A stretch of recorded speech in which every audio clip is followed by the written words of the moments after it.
네, 안녕하세요. 리테일과 태블라의 만남 상권 분석 주제를 발표할 SPH의 김성경입니다. 반갑습니다.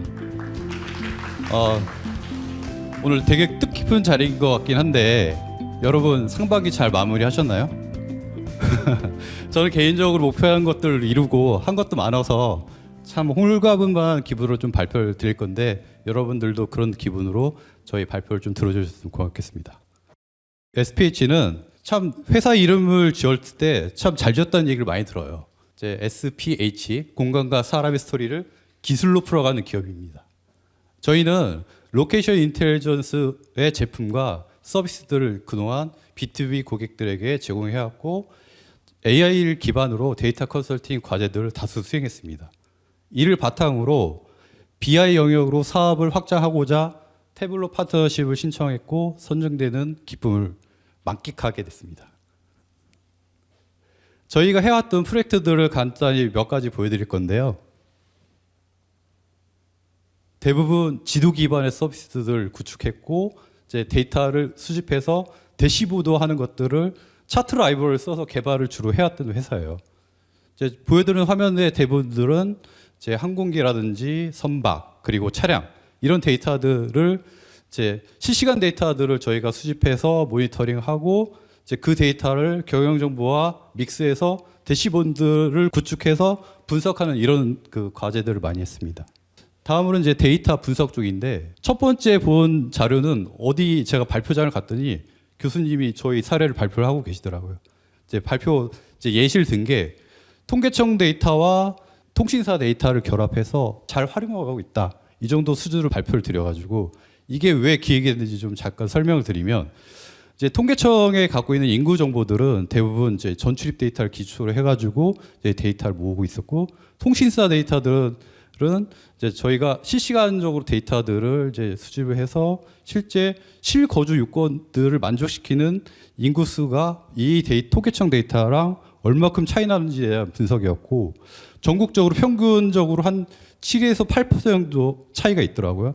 그래서 이제 여기서 저희가 얻은 인사이트는 실제 특정 인구대 그리고 특정 지역에서는 그 평균적인 수치가 훨씬 높다는 것들을 좀 발견한 부분도 있습니다.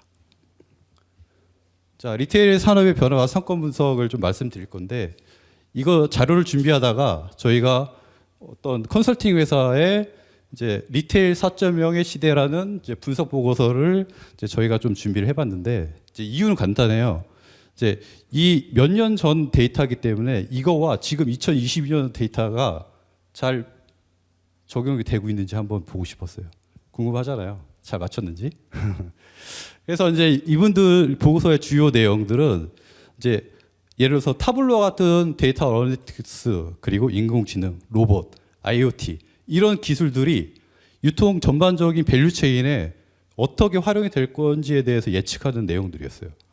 오늘 말씀드린 상권 분석의 영역은 전략 수립 의사결정에 예를 들어서 판매 예측과 잠재 수요를 파악하기 위한 인공지능 기법들 그리고 최적 입지 도출을 하는 상권 분석 그리고 CCTV에서 들어오는 그 영상 데이터를 분석해서 고객의 행동 특성이라든지 고객 반응 분석 이런 것들을 예측했습니다. 여러분들 회사에서 이런 것들을 하고 계신가요? 제가 알기로는 많은 POC들이 이런 것들을 하고 있어요, 실제로. 그래서 저희가 POC 레벨이 아닌 실제 현업에서 이제 상권 분석 시스템들을 이제 생각하거나 이제 준비하는 회사들이 많기 때문에 여러 회사들 내용들을 좀 약간 일반화시켜가지고 좀 여기다 좀 정리를 해봤는데요.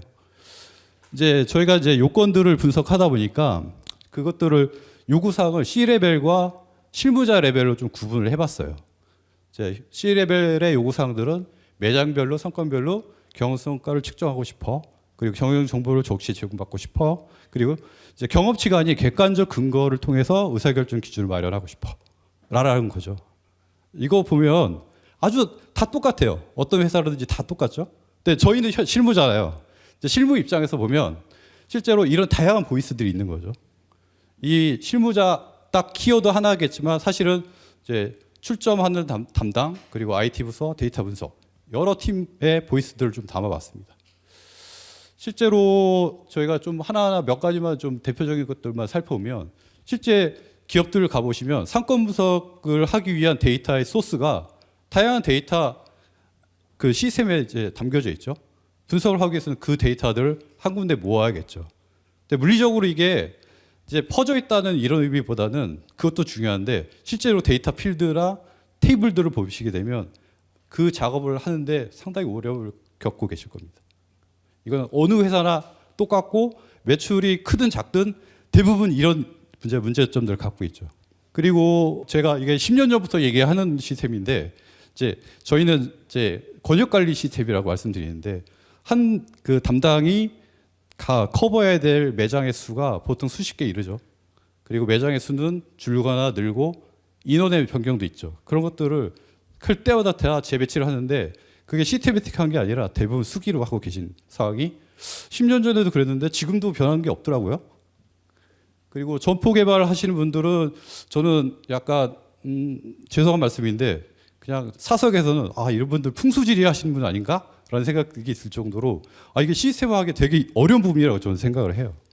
그리고 되게 다양하더라고요. 그래서 카카오 지도를 써서 우리 매장 주변에 어떤 전반적인 흐름인 정보들을 있는지 통계청에 들어가서 인구의 변화 요인들이 어떤 것들이 있는 건지 뭐 다양합니다. 그래서 이런 다양한 요건들을 저희가 수용하고 성공적으로 상권 분석 시스템을 구축하기 위해서 여러 가지 방법론이 있는데 제가 제시드리거나 이랬으면 좋겠다고 합리적으로 생각하는 부분은 뭐 데이터 분석, 가시화, 활용 부분이 있는데 기업 입장에서는 제일 오른쪽부터 정하셔야 돼요. 그래서 어떤 과제들을 할 건지 저기를 내리고 그것들을 분류를 하십니다.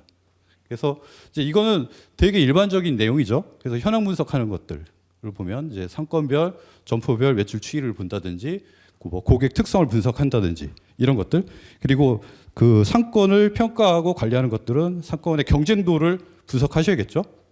그리고 예측 분석할 때는 우리 영원 숙제, 매출을 추정하는 것들, 그리고 상권별로 시장 잠재력이 얼마큼 되는 건지, 그리고 출점에 대한 의사결정, 이런 것들이 있는 거죠. 자, 이런 것들 과제가 정의됐다 그러면 그 다음에는 담당자들은 뭘 해야 될까요? 그러면 이런 것들을 하기엔 데이터들은 뭐가 있을 건지 저희가 분석해 봐야겠죠. 그래서 이제 예를 들어서 기업들도 분석해 보면 경쟁력을 갖춘 그 회사들 같은 경우는 이제 점포 데이터, 매출 데이터, 뭐 고객 프로파일 데이터 이런 것들을 잘 수집해서 잘 갖춰서 분석할 수 있는 역량들을 갖추고 있어요. 그리고 실질적으로 옛날에는 상권 분석 팀이라고 이렇게 불렀던 그 팀들이 그다음에 뭐 빅데이터 팀, 요즘 뭐 AI 랩, 데이터 인텔리전스 팀 이런 다양한 조직들, 전담 조직들 만들어서 분석을 하고 있죠. 근데 분석가들이 제일 중요하게 생각하는 것은 데이터 분석 결과의 정확도일 겁니다. 대부분 리테일 쪽에 계신 분들이 매출액은 상당히 큰데 마진은 약하잖아요. 그래서 실제적으로 이 정확도가 몇 퍼센트 정도만 올려도 이 비즈니스에 주는 임팩트 요인은 상당한 겁니다.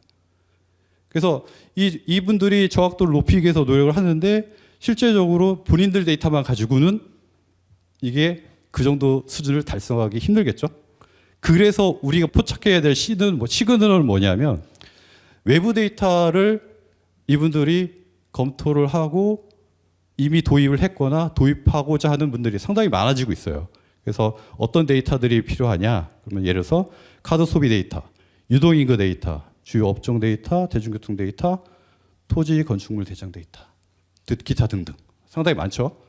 자, 이 데이터를 외부 데이터를 유형을 보면 두 가지로 나뉘어요. 그래서 국가에서 제공하는 무료로 제공하는 오픈 데이터들 그리고 상용 데이터. 상용 데이터가 가격이 상당히 비싸잖아요. 그럼에도 불구하고 저 정확도를 조금이라도 개선시키기 위해서 아주 적극적으로 검토를 하는 단계고 많은 기업들이 실제적으로 이것들을 도입하는 단계에 있습니다. 자, 여기서 이제 만약에 이렇게 이제 데이터들을 이제 구비하면 그 다음 영역은 뭘 할까요? 데이터와 어널티스 중간에 지표를 설정할 겁니다. 회사별로 다 지표가 달라요. 예를 들어서 구매력, 또 고객 특성, 그리고 과밀도, 성장성. 예를 들어서 이건 회사별로 다 다른데 이런 지표들을 만들고 그 지표들을 이룰 수 있는 로 데이터들이 뭐가 있는지들을 분석해서 이런 것들 분석 결과가 좋으면 이런 비주얼라이저처럼 돼 있는 요 화면들을 이제 만들게 되는 이런 시나리오죠. 자, 여기서 한 가지 여기서 포인트인데, 자, 그럼 외부 데이터를 도입할 때 외부 데이터의 포맷은 뭘까요? 혹시 아시는 분 계신가요? 그러니까 정답은 제가 봤을 때는 공간 정보예요. 공간 정보라 함은 뭐 특별한 게 아니라 지도상에 표현할 수 있는 테이블 데이터의 그냥 다른 이름이라고 생각하시면 될 것 같아요. 이런 형태로 제공을 하고 있습니다. 자, 각종 경영 지표를 표현하고 공간 정보들을 활용할 수 있는 좋은 도구가 저는 태블로라고 생각합니다. 그래서 저희가 준비한 게 이런 태블로 상에서 공간 정보를 활용해서 아주 기초적인 성건 분석을 할 수 있는 것들에 대해서 데모를 좀 준비를 해봤습니다. 데모는 저희 태블로 담당인 배용환 매니저가 진행을 해주겠습니다. 네, 안녕하십니까. SPH에서 태블로를 담당하고 있는 배용환 매니저라고 합니다. 앞서 김성경 이사님께서 말씀드렸던 것처럼 공공 데이터를 바탕으로 아주 기초적인 상권 분석을 태블로로 어떻게 할 수 있는지 간단하게 보여드리고, 그를 통해서 얻을 수 있는 인사이트, 그리고 저희가 제안 드릴 수 있는 다양한 사항들을 같이 안내 드리도록 하겠습니다. 우선은 커피 전문점에 방문할 가능성이 있는, 오늘 우리 매장에 최대 몇 명 정도 혹은 어느 정도의 고객이 올 수 있을까라는 그런 부분에 대한 질문을 바탕으로 이제 다음과 같은 세 가지 데이터를 바탕으로 이제 대시보드를 구축해 보았는데요. 첫 번째 데이터는 서울시의 생활인구 데이터입니다.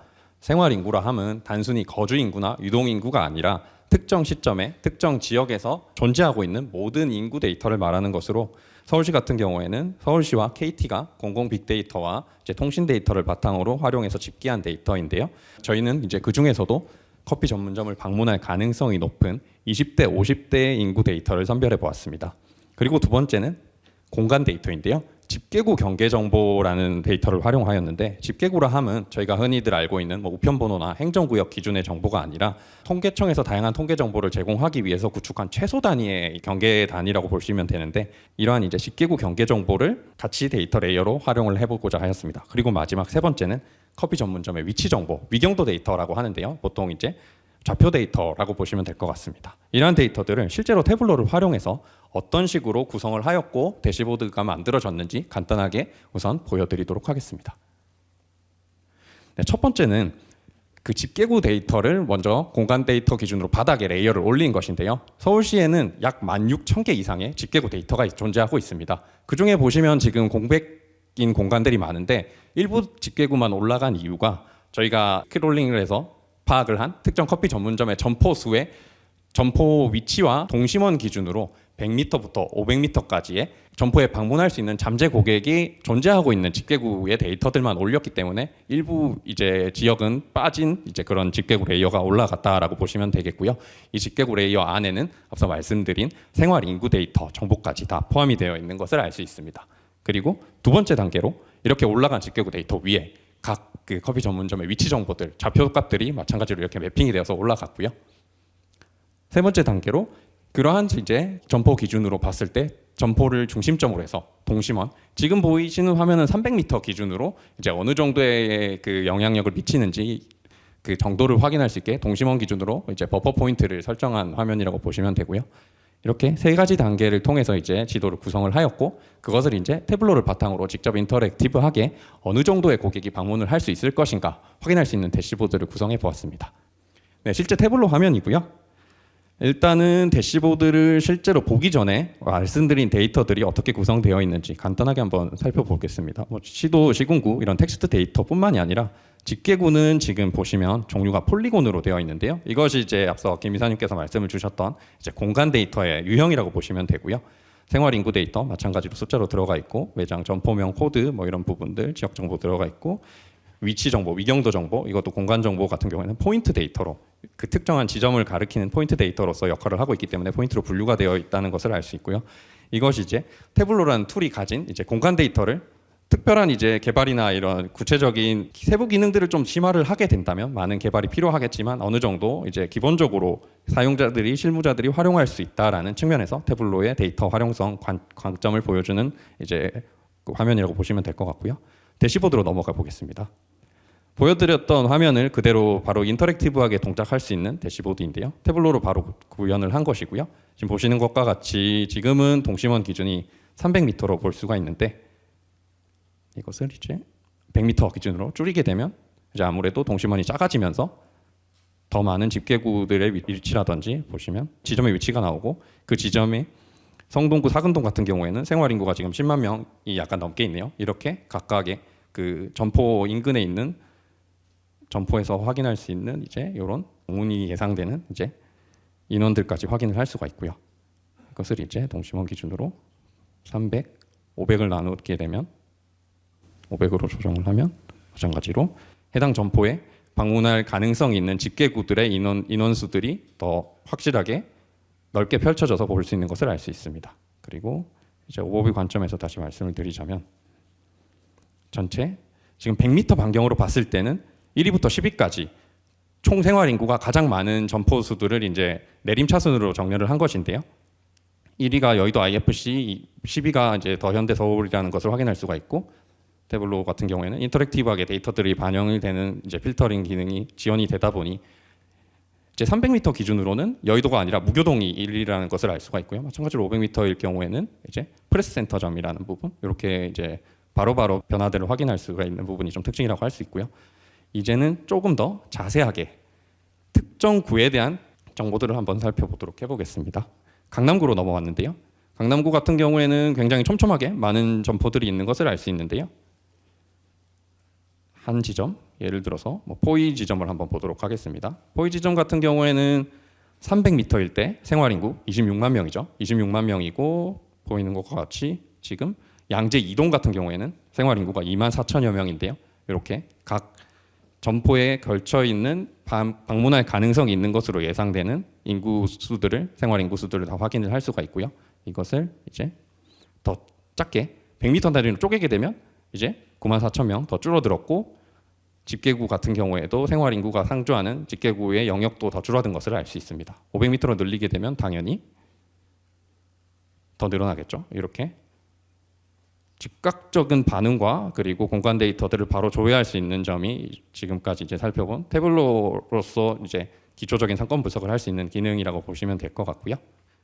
지금 보여드린 이 화면 같은 경우에는 결국은 공공으로 지금 누구라도 구할 수 있는 데이터들을 바탕으로 구축한 대시보드인데 여기서 이제 고객사가 가지고 있는 매출 정보나 혹은 이제 고객 등급 정보 혹은 뭐 전환율과 같은 기본적인 내부 데이터와 그리고 추가적으로 구매할 수 있는 외부 데이터를 결합하게 된다면 더 많은 인사이트와 이제 마케팅 포인트 같은 새로운 부분들을 발견할 수 있지 않을까라는 생각이 듭니다. 네, 이상으로 시연은 마치고요. 김 이사님께 마무리 부탁드리겠습니다.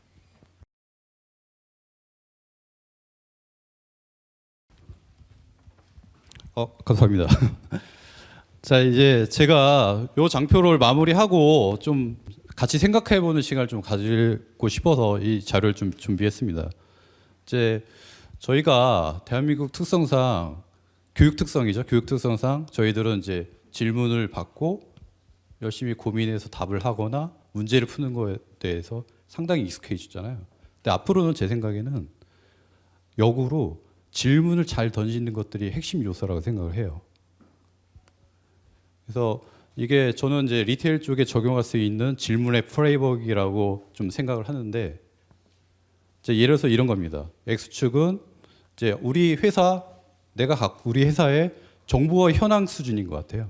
이제 Y축은 이제 업무의 수준, 과거와 현재를 이해할 수 있는 수준인 건지 아니면 예측을 할 수 있는 수준인 건지 아니면 예측 결과에 대한 대응을 위한 뭐 최적화라든지 시뮬레이션 이런 단계로 이제 구분을 해보실 수가 있을 것 같아요. 그래서 이 질문 내용들은 회사별로 다 다를 겁니다. 환경도 다 다르고 하니까. 그래서 이제 가장 좀 이해하기 쉽게 저희 회사가 예를 들어서 자사 앱이 있고 IoT 센서를 이용할 수 있는 환경을 갖췄다라고 하면 이런 질문들을 이제 만들어 보는 거죠. 위치 정보가 우리 앱을 통해서 수집은 되고 있는데 우리 고객은 어디서 많이 주문을 할까? 라는 질문을 해보는 거예요.